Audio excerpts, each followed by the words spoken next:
Hey everyone, welcome back. Today I'm going to show you 3 simple ways to convert MKV files to MP4 completely free. This works on Windows, Mac, and Linux, so stick around. MKV is a great format. It supports multiple audio tracks and subtitles, but the problem is most devices and platforms don't support it. Your phone, your TV, YouTube, social media, they all prefer MP4, so converting just makes life easier. The first tool is HandBrake. Download it from handbrake.fr, open your MKV file, pick an MP4 preset like Fast 1080p, choose where to save it, and hit Start Encode. That's all there is to it. HandBrake is perfect if you want control over quality and output settings. If you already have VLC installed, you don't even need another app.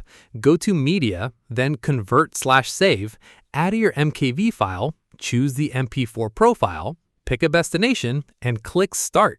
Done in under a minute. For the tech-savvy folks, FFmpeg is by far the fastest option. Just open your terminal and type FFmpeg-I input.mkv-codec copy output.mp4. That one command copies the video and audio without re-encoding, so it's instant and there's zero quality loss. So there you have it. HandBrake for full control, VLC for simplicity, and FFmpeg for speed. If this helped, leave a like and subscribe. Drop any questions in the comments, and I'll see you in the next one.